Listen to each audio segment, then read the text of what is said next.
మనం ఎంతో కష్టపడి డబ్బులు సంపాదిస్తాము, కానీ డబ్బులు ఎందుకు ఖర్చయిపోతున్నాయో తెలియకుండా అనవసరమైన ఖర్చులకు వెళ్ళిపోతూ ఉంటాయి.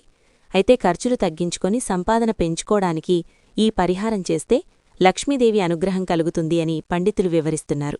వరలక్ష్మీ వ్రతం రోజుగానీ లేదు అంటే ఏదైనా శుక్రవారమైనా కూడా ఈ పరిహారం చెయ్యొచ్చు. సాయంత్రం ప్రదోషవేళ, సాయం సంధ్యవేళలో అంటే 5:30 నుంచి 7 మధ్యకాలంలో మీరు స్నానం పూర్తి చేసుకున్న తర్వాత మీ యొక్క పూజామందిరంలో చక్కగా లక్ష్మీదేవి అమ్మవారి యొక్క పటం ఎదురుగా చక్కగా ఒక ఆవు నేతితో దీపం వెలిగించండి. ఇప్పుడు అమ్మవారి యొక్క పటం ముందర ఒక రాగి చెంబు లేదా ఒక రాగి గ్లాస్ పెట్టుకోండి. పెట్టుకున్న దాని తర్వాత దాంట్లో నీళ్లు పోసి ఒక చిటికెడు పసుపు వేయండి. ఇప్పుడవి పసుపు నీళ్లుగా మారిపోతాయి. ఇప్పుడిందులో ఒక 2 మారేడు దళాలు లేదా బిల్వదళాలు, రెండూ ఒకటే. మారేడు దళాలు అని కొంతమందంటారు, బిల్వదళాలు అని కొంతమందంటారు. తెలియనటువంటి వాళ్లకోసం చెప్తున్నాను. ఒక 2 మారేడు దళాలు వెయ్యండి. ఇప్పుడు 2 తులసాకులు వెయ్యండి. వేసిన తర్వాత ఇప్పుడు ₹1 కాసుగాని, ₹2 కాసుగాని, లేకపోతే ₹5 కాసుగాని ఒక కాసు అందులో వెయ్యండి. లేదా ఇప్పుడు కొత్తగా వస్తున్న గోల్డ్ కలర్లో ఉంటున్నాయి కదా, అటువంటి గోల్డ్ కలర్లో ఉన్న కాసు వేస్తే కూడా ఇంకా మంచి విశేషమైన ఫలితం వస్తుంది. ఈ విధంగా కాసు వేసి ఒక అగరబత్తి వెలిగించండి. ఈ విధంగా వెలిగించిన తర్వాత ఇప్పుడు చెప్పబోయే ఈ మంత్రాన్ని కనీసం ఒక 11 సార్లు జపం చేయండి.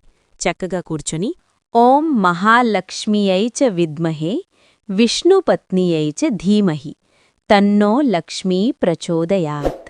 ఈ యొక్క మంత్రాన్ని ఒక 11 సార్లు జపం చేసిన తర్వాత ఒక కర్పూరం బెల్లతో లక్ష్మీదేవికి అలాగే మీరు పెట్టిన రాగి చెంబుకి హారతిచ్చి మీరు వెళ్ళిపోండి. మీ యొక్క నిత్య పనులు చేసుకుని విశ్రాంతి తీసుకుని పడుకోండి.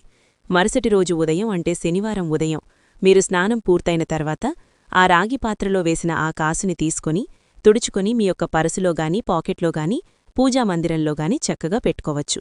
మీరాశించిన కోరికలన్నీ కూడా నెరవేరతాయి. ఇది మీ దగ్గర ఉంచుకోవడం వలన అనవసరమైన ఖర్చులు కూడా తగ్గిపోతాయి.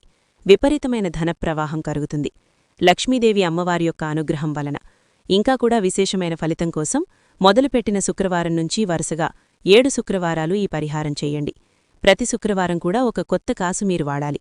ఈ విధంగా 7 శుక్రవారాలు చేసి ఈ 7 కాసులనే ఉంటాయి కదా, ఈ 7 కాసులు కూడా ఒకచోట పెట్టుకొని తర్వాత ఈ కాసులన్నీ కూడా వెళ్ళి ఏదైనా సరే ఒక అమ్మవారి యొక్క దేవాలయంలో వెయ్యొచ్చు, లేదా మీరు దక్షిణగానో తాంబూలంగానో మీరు సమర్పించేయచ్చు.